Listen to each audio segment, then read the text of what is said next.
Hello again, YouTube. This is Dr. Kendo, and I'm back with Scribblenauts Unlimited, the object editor commentaries. This is where I create your favorite characters from movies, gaming, TV, nerd and geek culture related items, stuff like that, in the Scribblenauts Unlimited object editor, and each week I just create whatever is most popular or most requested by the most amount of different viewers. Everything is awesome this week, and not just because we're creating Emmet from the Lego movie here in Scribblenauts, but also because we are creating him in honor of a very special collaboration here. So it is my pleasure to maybe introduce some of you, or perhaps reacquaint some of you who may already know this channel. It's a channel I think that all of you would enjoy, called Brick 101. He creates custom Lego designs for characters just as I do in Scribblenauts. For our special collaboration today, he has chosen to create Maxwell and Lily from the Scribblenauts universe using Lego pieces, while I, of course, use Scribblenauts stamps to create Emmet from the Lego movie. So please click the annotation on screen to be taken to Brick 101's video, and check out the annotation at the end of this video to go see his channel in general. And of course, thank you to any newcomers sent from him over here.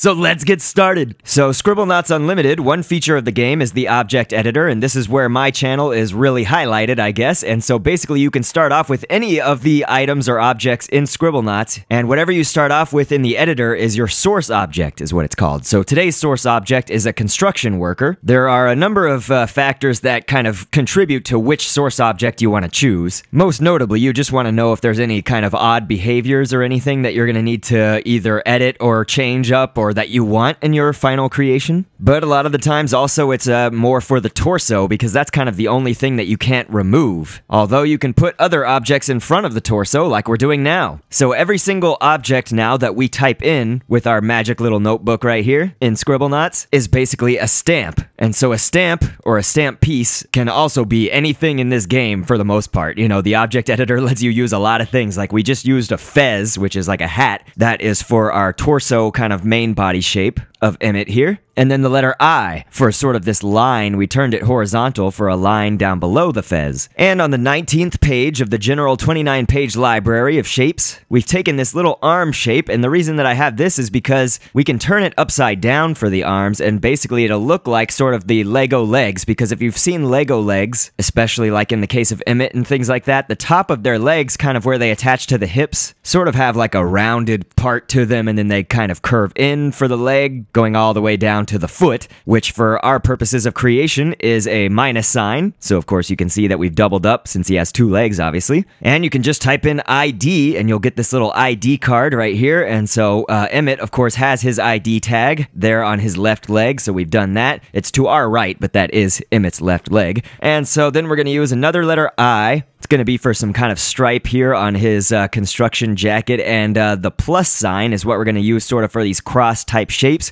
and we're going to use another minus sign right here below the plus signs, and then we're going to want another minus sign. So again, you're doing this 4 times actually, but the reason for these additional minus signs is to kind of complete the line, and so it works out really great that those kind of flaps or pockets or whatever in the construction suit that he's wearing are just below our plus sign, you know, because then it doesn't matter that those sort of crosses or plus symbols on his shirt have a line kind of going down the bottom prong, so to speak, like cutting through it. So anyway, we've just put a triangle down, and then beneath that triangle is going to be a dunce cap, as funny as that may seem, but that's for the blue sort of coming out, I guess, from his construction jacket. And then next you could actually use a squid and just take this like upper tentacle piece, or you could use a jellyfish probably as well. Either one really will work, but it's going to be for a line kind of going down the middle of his jacket here. So we will put that behind the dunce cap, but in front of everything else, and put it right here in the middle. So that looks good. Now here on the 29-page library of general shapes again, we've gone on the 3rd page in the bottom right-hand corner and taken this arm right here. I believe it's the arm of like a vegetarian or hairdresser, but either way, you can get it from the 29-page library. And then a tube is going to be for sort of the arm coming out of his clothing and stuff, because there's just a little bit sort of where his wrist is. And then we're going to use the letter C for the hands of our Emmet right here. This is a very good sort of Lego figure stamp for the hands, I guess. You could also use a crescent moon, you know, so if you want to use that, it'll be a little bit thinner, I think, and very curvy, so to get sort of the best shape that fits the design mostly that we want, I liked the letter C. And so I've taken a rectangle and just given it sort of a color pattern, you know, from the color pattern library. You can color things in this game, mostly any color, and there are a lot of different patterns to choose from as well, default patterns that they have. So now I've typed in the letter V, but hopefully you've also noticed that we're getting a little error pop up. It says, stamp limit reached. Delete stamps in use to make room for new ones. So basically this means that this game, while being called Scribblenauts Unlimited, does have its limits in stamp pieces that you can use. So you think of a stamp piece like a piece of this puzzle to create our object. Well, we've already run out of our limit. And you can see that we don't have the head on yet. One workaround in this game is to create the head separate from the body, and I'll show you how to connect those. So that's what we are going to do. But now we're in a feature for the object editor. On any of your objects, you can edit their properties like their health, what they do, sort of character scripts and things like that. But for my series here on YouTube, during this part, I like to read background information or fun facts, just real brief, on whatever characters we're creating. So of course, Emmet is the main protagonist of the Lego Movie from 2014. And while I'm very hit or miss with celebrities taking all of the voice acting roles in Hollywood these days, I will say that Chris Pratt was certainly not a bad choice and did well portraying the character. In the movie, we find that he's been working most of his life at a construction site in the city of Bricksburg, and he really wants to be popular despite his co-workers not really acknowledging him too much. If you've seen the movie, however, spoilers abound, although you've had time to see it, you'll know that he finally is seen as special, quote-unquote, once he stumbles upon the piece of resistance. Emmet is then drafted into an amalgamation of strangers on an epic quest to stop an evil tyrant. And as you'd imagine, this is a journey that Emmet is hopelessly and hilariously not prepared for. So here we go. We're going to save our Emmet body right here, and then we'll start off with the head as the source object for our head for Emmet. And I'm going to go ahead and take a marshmallow right here. This is going to be sort of the main base of the head, and then we'll do a hard hat. We will show off both designs of Emmet, you know, one with the hard hat and then one just with his hair without the hat on and stuff like that, because he doesn't wear the hat 24/7 in the movie. But then for the eyes, we've taken ball. So take ball twice and paint it all black, and then a cannoli. Oddly enough. I love using food stamps to create weird things that you wouldn't think. That's something else about Scribblenauts Unlimited. When you're using this object editor, one of my main pieces of advice is always try to think outside of the box. You know, think creatively. What possibly in the world, in the entire dictionary in this game, could possibly, you know, make the shape that you want to accomplish? Well, here we've taken a jellyfish upper tentacle part, and that's going to be sort of for the creases inside his mouth to show his teeth, create some more line detail in it as well. And so now we're taking this arm piece from the 29-page library. So it's a 29-page library arm shape on the 3rd page in the bottom left-hand corner, and this is going to be for the hair on either side that's kind of coming out of his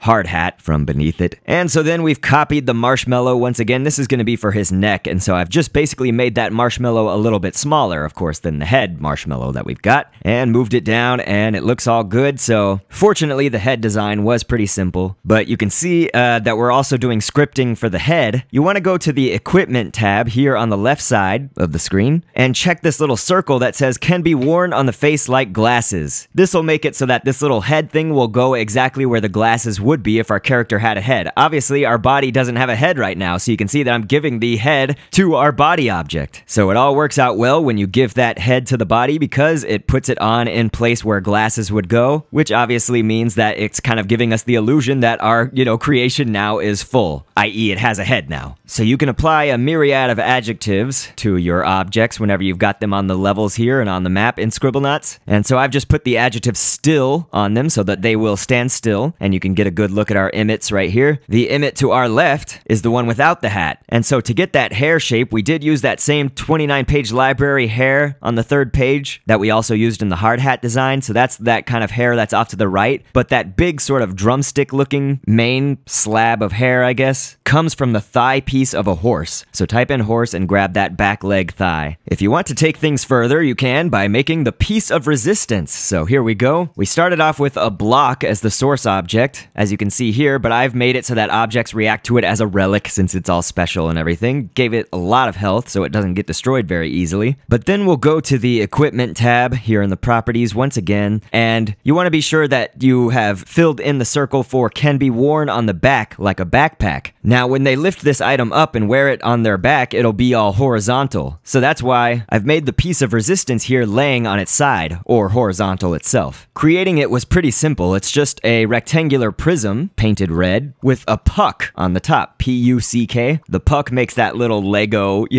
groove, that little Lego part that attaches, to the grooves. Again, as I mentioned, whenever they wear it like a backpack or whatever, then the object will be facing vertically up the right way, like Emmet wears the piece of resistance in the movie. And the reason that you could still kind of see the block in my editing, like you see that there's the rectangular prism piece that is hanging off of the block, like the block is away from it, is because if it was too close and covering it up, we wouldn't really see the piece of resistance on his back at all. It would be too close to his body. And so we wouldn't end up actually really seeing the block. I mean, maybe just like kind of peeking out a little bit, so that's why I've done it sort of farther away. You can see that when he does put it on his back, you don't see the block at all. You just see the piece of resistance, which is what we want. So that's awesome! It turned out great, and now that we're at the end of the video, I would just love to give a special thanks to all of my supporters and to anybody new who has come to this video, and especially again in honor of Brick101, the YouTuber whom I'm doing a special collaboration with. Many thanks to him, and you can click the annotation on screen now to be taken to his channel and see some of the other incredibly awesome creations that he has done with Lego pieces from a whole plethora of topics and characters, many of them which I have also created coincidentally in my series. So don't forget, everybody in my community, go ahead and check out his version of Maxwell from Scribblenauts and Lily as he creates them with custom Lego pieces. But I love all of you. Monday night live streams, almost every Monday, unless I'm sick like I recently was. I just kind of overcame a week-long battle against laryngitis, but I think I'm mostly okay now.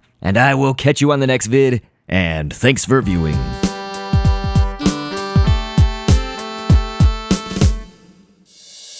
I've been down the road of twists and turns, always anxious to see what's within. We can look ahead to the point of no return, to the rest of our lives as the spectacle begins. I've been down the road of